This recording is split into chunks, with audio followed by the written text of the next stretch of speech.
Salve, salve galera, 7º ano, professor Alex, Geografia. O papai chegou! É isso aí. Vamos dar continuidade aos nossos trabalhos e hoje iniciando uma nova unidade, né? O nosso volume 3, vamos dar início à unidade 8, a unidade que trata da região sudeste. A gente concluiu os nossos trabalhos acerca da região nordeste e agora falaremos da região sudeste. Bora? Vamos conhecer outra macro-região brasileira. A região sudeste, ela é marcada pela presença das grandes metrópoles, das grandes cidades brasileiras, São Paulo e Rio de Janeiro. Por ser a região mais populosa do país, por ser a região mais industrializada do país. Então ela reúne uma série de características populacionais, econômicas, de grande destaque no cenário nacional e internacional, né? Mas a imagem que está na abertura da unidade representa o espaço agrícola, né? E tem como texto: a importância da região sudeste no contexto nacional é fruto de um processo histórico explicado principalmente pelo desenvolvimento das atividades econômicas desde o período colonial. E aí se faz uma referência à cafeicultura, né? Café teve grande destaque no desenvolvimento da região sudeste e do país como um todo. A economia cafeeira teve grande participação no desenvolvimento econômico do Sudeste, principalmente no estado de São Paulo. Nós vamos confirmar nos nossos estudos dessa unidade o quanto a cafeicultura esteve presente na industrialização e, consequentemente, na urbanização dessa região brasileira. Nós vamos conhecer melhor a região, né? No capítulo anterior, analisamos a região nordeste do país. A primeira a ser intensamente colonizada pelos portugueses. Era o centro político e econômico do Brasil, a região nordeste, até meados do século XVIII. Agora vamos estudar algumas condições específicas da região sudeste, atualmente a mais dinâmica economicamente. Então já é uma característica importante dessa região e de maior influência sobre as demais.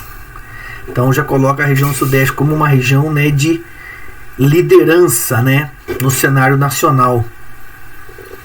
Ao pensar sobre o sudeste, é comum a associação à urbanização, como eu disse, a presença das grandes metrópoles, e a industrialização, visto que esses são importantes aspectos da região. A escolha do cultivo de café e, portanto, da agricultura como representação do Sudeste pode parecer estranha a princípio, mas se explica pelo fato de que o cultivo desse produto, como já mencionado anteriormente, teve grande impacto no desenvolvimento econômico do país. É a minha interpretação, é o que eu disse anteriormente.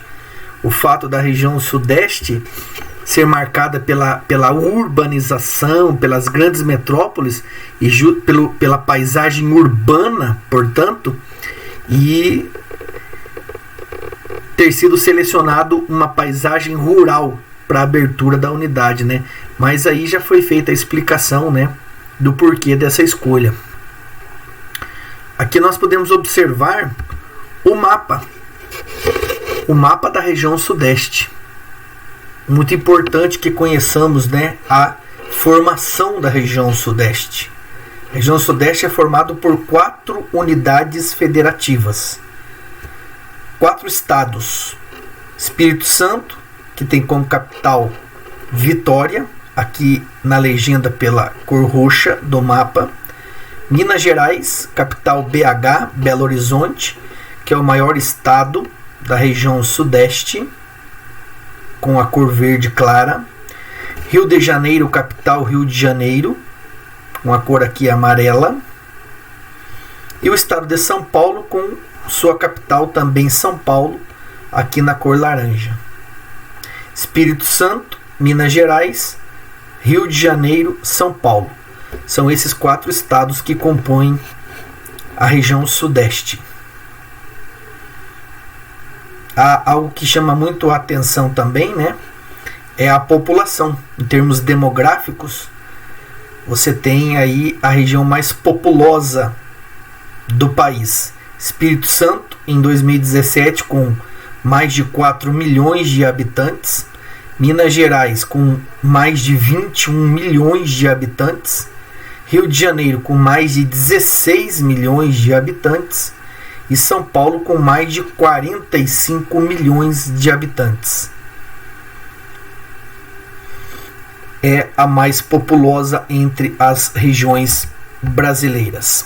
Paisagens naturais. A região sudeste compreende um pouco mais de 924,6 mil km² de extensão.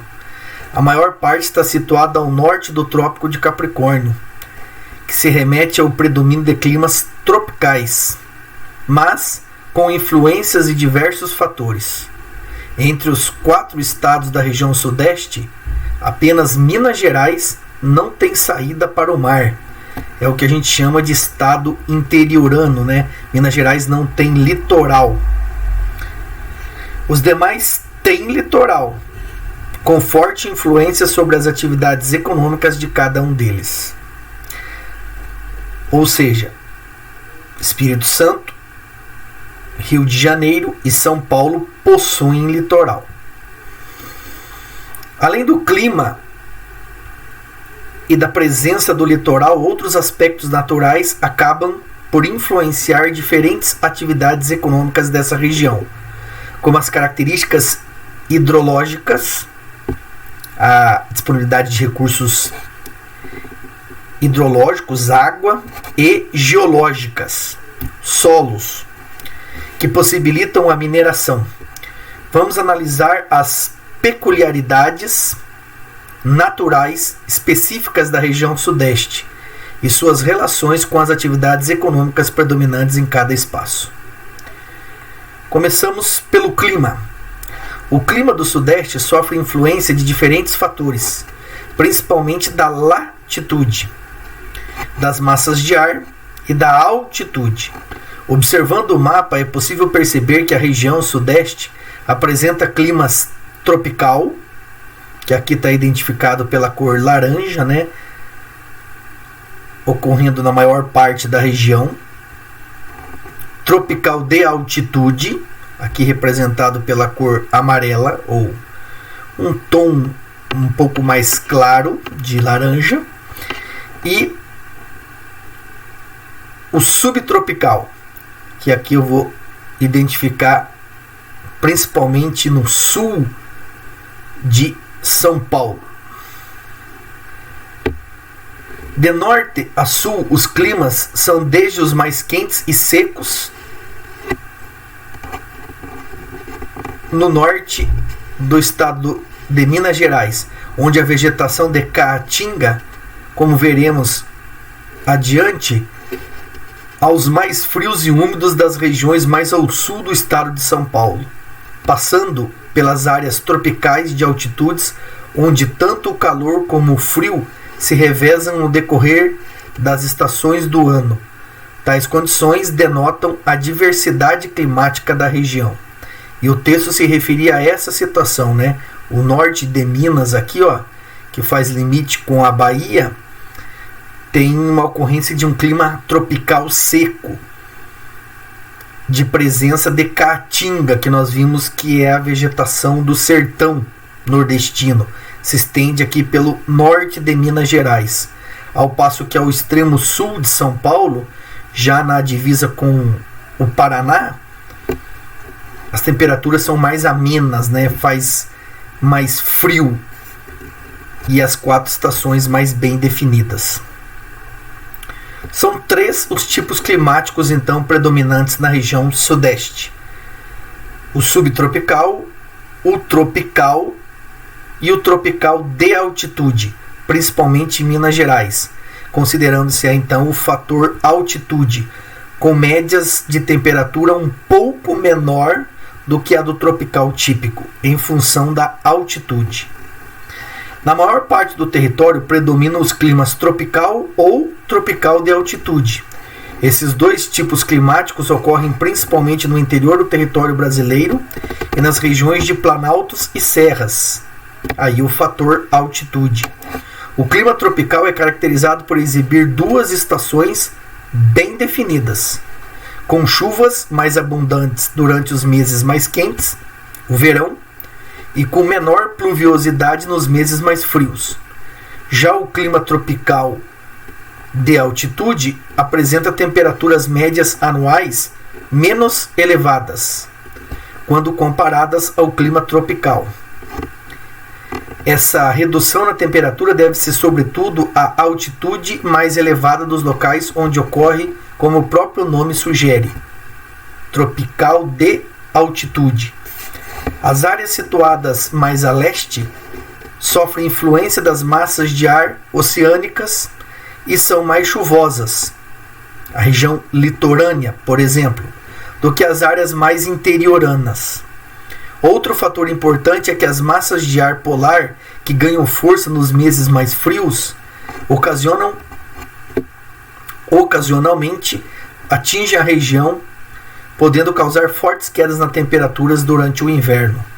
No sul do estado de São Paulo existem áreas caracterizadas por condições climáticas mais frias, com chuvas bem distribuídas durante o ano, características comuns ao tipo climático denominado subtropical, mais predominante na região sul do país, como você verá em outro capítulo. Ao longo da faixa costeira predomina o clima tropical com características litorâneas, marcado pela influência das massas de ar oceânicas que levam mais umidade e chuva para a região. Algumas cidades do litoral paulista exibem índices pluviométricos superiores a 2.500 milímetros anuais. Outro detalhe peculiar é a menor variação da temperatura nas cidades mais litorâneas em consequência do efeito da maritimidade, mantendo então uma estabilidade térmica. Mas isso é típico não só das cidades litorâneas da região sudeste, como de todas as cidades litorâneas, né? Mais próximas do mar, dos grandes corpos de água, mais umidade relativa, maior estabilidade da temperatura. Ao analisar o clima sob um ponto de vista mais abrangente, por vezes deixamos de lado alguns aspectos mais pontuais e específicos, como o microclima urbano.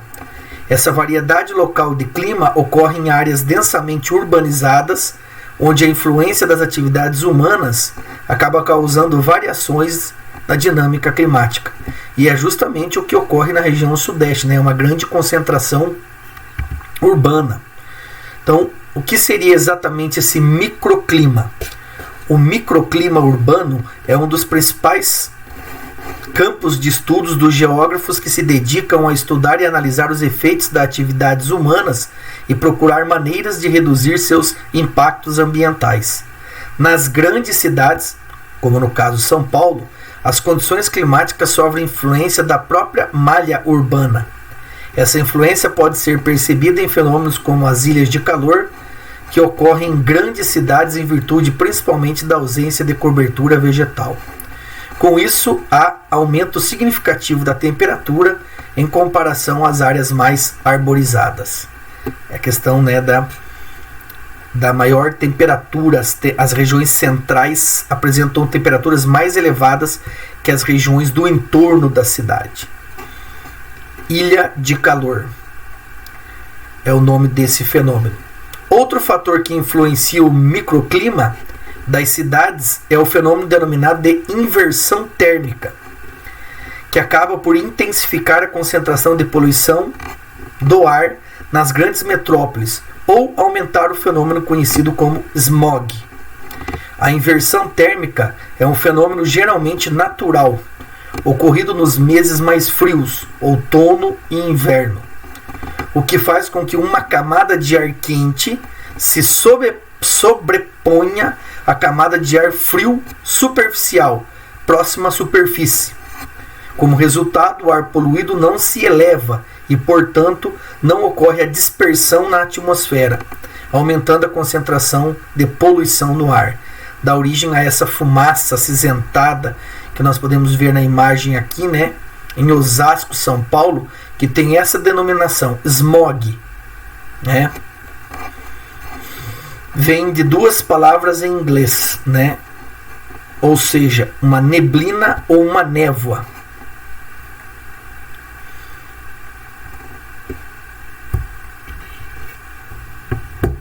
Sendo assim, pessoal, a gente deu início aos nossos estudos, aos nossos trabalhos sobre a região sudeste.